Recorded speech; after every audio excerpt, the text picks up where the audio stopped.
My name is Lila Carter. I'm 31 years old. And the night my mother told everyone my brother built his success from nothing, I was sitting across the table calculating exactly how much of nothing I had paid for. It was a Saturday night. Private room. Polished wood table. 12 people. Family and a few of his business friends. My mom stood up with a glass of champagne and said it loud enough for the whole room to hear. Ethan did this all on his own. No help. Just discipline and hard work. Applause. Real applause. My brother smiled like he earned it. Chin slightly down. Hand on his chest. Humble. Grateful. Practiced. And under the table, my phone screen was still open. $4,200. Office lease. Paid that morning. I didn't react. I didn't interrupt. I just watched him waiting for him to correct her. He didn't. And that's when something shifted. Because this wasn't new. For 14 months, I had been quietly funding his self-made story. The rent. The branding agency. The emergency payroll when 2 employees threatened to quit. Even the client dinners, he posted online like he was closing deals.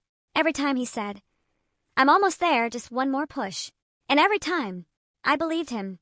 But that night, that applause, that was the first time I realized something dangerous. He wasn't trying to succeed. He was trying to look successful. And there's a difference. A big one. So when my mother turned to me and said, "Lila, aren't you proud of your brother?" I smiled, set my phone on the table, and said, "Of course. And if he built it all alone, he'll be fine without the $4,200 I canceled 10 minutes ago." Silence. Not quiet. Dead. Like the air got pulled out of the room. A fork dropped. Someone coughed. My brother's smile stayed, but it changed. Cracked at the edges. For about 3 seconds, nobody moved. My mom blinked like she didn't understand the language I just spoke. My dad slowly lowered his glass. My aunt leaned toward my cousin and whispered, "What does she mean?" Ethan laughed. Too quickly. Too loudly. "Lila's being dramatic," he said, waving his hand like he could erase the moment. "She helped a little at the start. That's what family does. A little." I tapped my phone. Turned the screen toward him. "Office lease renewed this morning," I said calmly. "Your CRM subscription is due tomorrow. Payroll advance it's Monday. Want me to keep going?" His face shifted. Subtle. But everyone saw it. My mom grabbed my wrist under the table. "Not here," she whispered. I pulled my hand back gently. "Why not here?" I said. "You praised him here." That landed. Ethan leaned forward. Voice low. Sharp. "You're embarrassing yourself." I looked straight at him. "No," I said. "I finance your image." There's a difference. Silence again. But this time heavier. Because something was breaking. And they could feel it. That's when Ethan did something I didn't expect. He smirked. "You wouldn't actually cut me off," he said. "Not like this." That's when I realized something important. He didn't think I had the courage. He thought this was a bluff. So I opened my email. Clicked one message. And slid my phone across the table. I already did. My cousin stopped chewing. My dad closed his eyes. My mom whispered, "Lila, fix this. Fix this." That word hit harder than anything. Because it told me everything. They still didn't understand. They thought I made a threat. But I didn't. I made a decision. And here's the part one didn't tell them yet. I didn't just cancel one payment. I removed myself from everything. The office lease. Terminated. The software. My card removed. The payroll advance. Canceled before approval. Even the branding agency. I emailed them that afternoon. Effective immediately. Ethan didn't know yet. But by midnight, his business would stop breathing. Ethan stood up so fast his chair scraped across the floor. "You're jealous," he snapped. "That's what this is." I stood too, but slower. Because I wanted him to see something. I wasn't shaking anymore. "I didn't destroy your business," I said. "I just stopped carrying it." His face turned red. My mom started crying. But not because of me. Because for the first time, Ethan might be exposed. That hurt more than I expected. My dad finally spoke. Careful. Controlled. "Ethan, is any of this true?" Ethan didn't answer. Not right away. And that silence. It said everything. He looked at me instead. Like I broke some unspoken agreement. "You said you'd help until things stabilized." I let out a small breath. "You said it would stabilize 3 months ago," I replied. "Then 6. Then last December. Then last week." My mom snapped. "This is not the time to keep score." I laughed. Not because it was funny, but because I finally understood the rules. Ethan was allowed to take. I was wrong the moment I started counting. So I picked up my bag, looked around the table, and said, "Enjoy the celebration. I'm sure the self-made man can cover the bill." Then I walked out, and I didn't look back. Because for the first time in over a year, the emergency wasn't mine. My phone started ringing before I even turned the engine on. Ethan. Declined. Mom. Declined. Ethan again. Declined. Then a text from my dad. Come back inside. This has gone far enough. I stared at the screen. For years, those messages controlled me.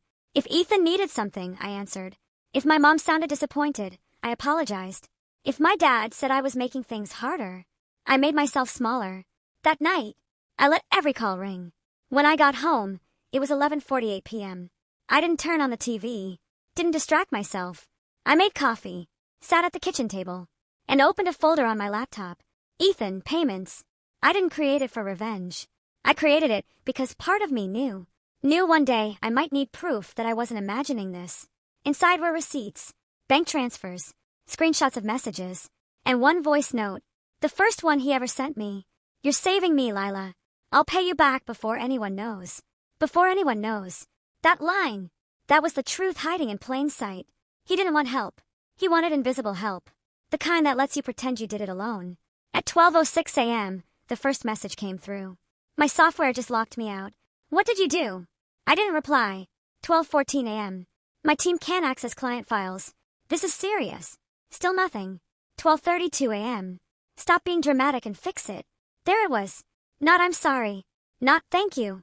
Just a command. Like I was still part of the system. So I opened my banking app. Found the last scheduled payment. $2,800. Labeled temporary support. Temporary. For 14 months. I clicked cancel. And before confirming, I typed. Final support ended. Stand on your own. My finger hovered for a second. Then I pressed confirm. And something strange happened. My heart was racing. But underneath it, there was relief. Not happiness. Not revenge. Just space. Like I could finally breathe. Then Ethan sent one more message. If I go down, everyone will know it's because of you. I almost laughed. Even his failure had to belong to me. I turned my phone face down and went to sleep. Not well, but I slept. And the next morning, that's when the real consequences started showing up. But not where I expected. And definitely not the way my family thought. The next morning, I woke up at 7:12. No alarm. Just that heavy, quiet feeling you get when something irreversible has already happened. For a second, I forgot. Then I saw my phone. 17 missed calls. 32 messages. And I knew. I didn't check them immediately. That was new. Old me would have panicked, opened everything, tried to fix it before the damage spread. Instead, I made breakfast. Eggs. Toast. Coffee. Slow. Deliberate. Because for the first time in a long time, I wasn't reacting. I was choosing. At 7:43 a.m., I finally flipped my phone over. The first message was from Ethan. Drivers are texting me. What did you shut off? Then, I can't access payroll. Then, Lila, answer your phone. And then at 6:58 a.m., fix this. Now. I stared at that last message for a long time. Not because it hurt, but because it didn't. That was the strange part. No apology. No accountability. Just expectation. Like I still belonged to him. I locked my phone and finished my coffee.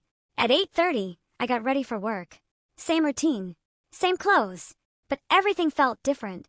Like I had stepped out of a role I didn't even realize I was playing. When I got to the office, my best friend Nadia was already at her desk. She took one look at me and said, "You look like you didn't sleep, and like you don't regret it." I sat down, opened my laptop, and said, I ended it. She didn't ask what it was. She already knew. Because she had been watching this for months. Every canceled plan. Every I can't. Ethan needs help. Every quiet sacrifice I pretended was temporary. What happened? She asked. So I told her. The dinner. The applause. The lie. The cancellation. All of it. She didn't interrupt. Didn't gasp. Didn't say, I told you so. She just listened. And when I finished, she asked one question. How much of your life did you pause so he could pretend his was moving forward? That question hit harder than anything Ethan said. Because the answer wasn't a number. It was everything. The promotion I delayed. The course I never took. The savings I kept draining. The apartment I didn't upgrade. Even small things. Like checking my bank balance before buying groceries. While he posted photos at expensive restaurants calling it client meetings. Nadia leaned back and said quietly, boundaries feel like betrayal to people who benefit from you having none. I didn't respond. But I repeated that sentence in my head all day. By 10 a.m., Ethan had sent 11 more messages. By noon, my mom left a voicemail. Your brother is in serious trouble. You need to fix this. I listened to it once, then whispered, no. Because here's what I was starting to understand. If something collapses the moment you stop supporting it, it was never stable. At 2:17 p.m., Ethan changed tactics. He sent a picture. Us as kids, sitting on the hood of my dad's old car. Me smiling, my arm around his shoulders. Under it, he wrote, "Guess family means nothing to you." I stared at it, and for a moment, my thumb hovered over the reply box. Because that's how it works. Not anger, not logic, guilt. That's the hook. The old version of me would have answered, explained, softened, offered a temporary fix. But then I remembered something. That dinner, that applause, the way he smiled. Well, I disappeared, so I deleted the message. Didn't respond. And instead, I opened my laptop, created a new folder. Do not forget. And I moved everything into it. Receipts, messages, voice notes. Not for revenge. Not for proof to others. For me. Because I knew. The hardest part wasn't cutting him off. It was surviving the guilt that would come after. And I was right. 3 days later, my mom sent a message. 7 p.m. Come to the house. We need to talk about what you've done. What you've done. Not what he lied about. Not what they ignored. What I did. That told me everything. I almost didn't go. But then something inside me shifted again. Calm. Clear. If they wanted a conversation, I would bring the truth. Printed. Organized. Undeniable. So at 6:30, I printed everything. Every transfer.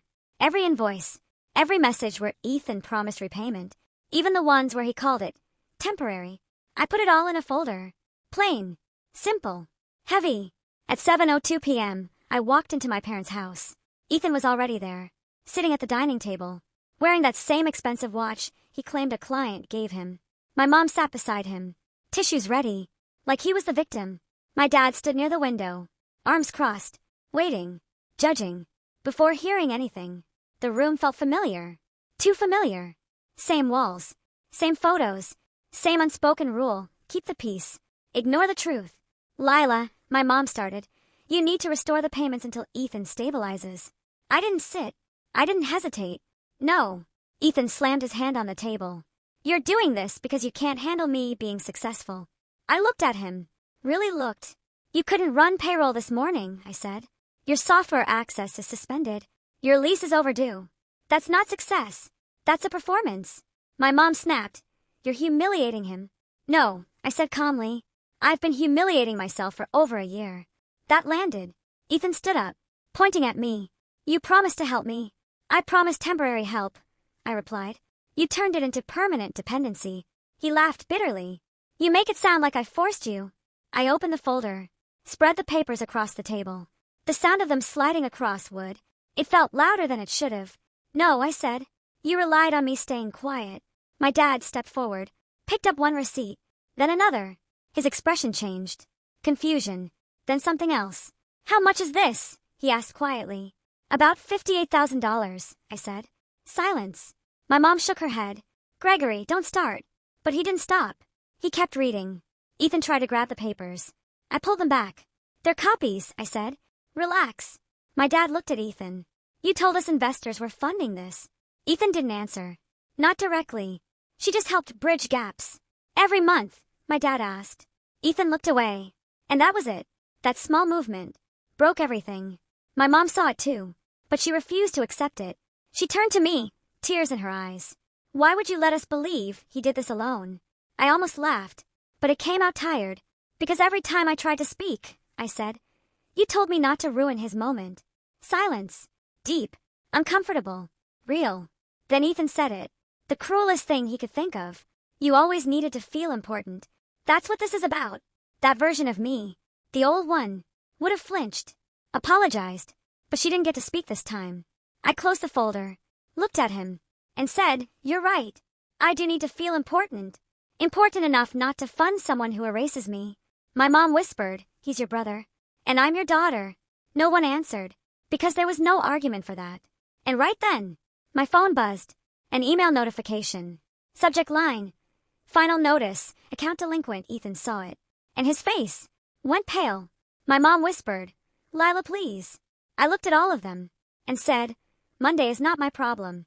My dad slowly sat down, still holding one receipt. He looked at Ethan and asked, "How bad is it?" Ethan opened his mouth, but nothing came out. For the first time, he had no script, no performance, just reality. I picked up my bag, walked to the door, and behind me, I heard my dad ask again, softer, "Heath, how bad is it really?" I didn't stay for the answer, because I already knew, and that was just the beginning of the collapse.